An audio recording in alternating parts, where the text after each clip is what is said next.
Un artisan d'un jour sans fausse note avec Catherine Séon, chanteuse lyrique, qui va enfiler un costume aujourd'hui. Mais lequel, Catherine? Alors aujourd'hui, je suis choc artisan et on m'a demandé de venir créer de la pâte à tartiner à la noisette qui s'appelle, je crois, Nutoloir. Eh bien, il y en a qui ont de la chance, hein.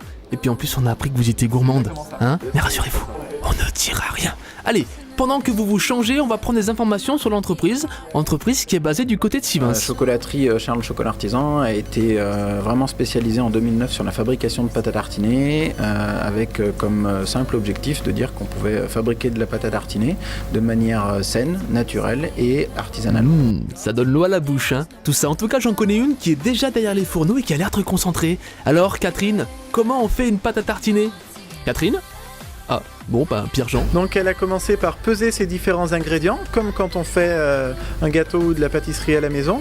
Et ensuite, nous avons incorporé au fur et à mesure, dans la machine de fabrication, qui s'appelle une raffineuse, les ingrédients avec un ordre précis pour pouvoir réaliser la pâte à tartiner que nous allons pouvoir doser ensuite et goûter. Bon alors Catherine, on vous a vu mélanger, on vous a vu touiller. Est-ce que vous trouvez un petit rapprochement avec votre métier? Est-ce qu'il y a quelque chose qui est ressemblant dans tout ça? Je suis très admirative de ce travail-là d'artisanat qui est presque un travail artistique aussi.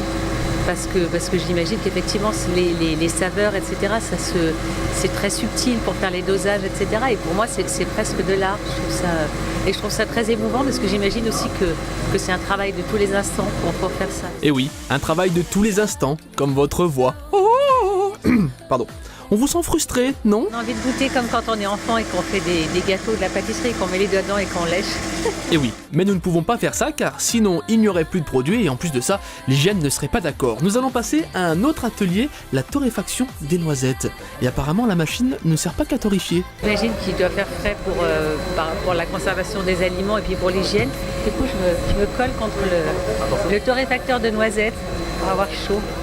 Oula oui, Catherine, ne prenez pas froid, vous avez des concerts à assurer et on compte sur vous. On va quand même demander si vous avez été une bonne apprentie. Catherine, oui, a été une très bonne apprentie parce qu'on a vu qu'elle avait, comme on dit, le compas dans l'œil pour les peser. Tout s'est vraiment très bien passé. Elle a vraiment bien réussi à faire ses pesées correctement. Quand le chant est fini, elle peut venir nous donner un coup de main le soir quand on a besoin de fabriquer de la pâte à tartiner. On voit c'est quelque chose qu'elle a en elle. Eh bien c'est une bonne nouvelle, ça. Tiens justement Catherine, qu'avez-vous appris de cette journée? Ce que j'ai appris, c'est que c'était extrêmement exigeant que de fabriquer de la pâte à tartiner de façon artisanale. Voilà, c'est ce que je vous disais tout à l'heure, que c'était vraiment un art pour moi d'arriver à avoir le bon dosage et d'associer les ingrédients pour avoir des saveurs très subtiles. En tout cas, bravo Catherine. Et pour finir, cette proposition de travailler après les concerts, ça vous intéresse? Je pense pas que j'aurai la patience de faire ça tous les jours.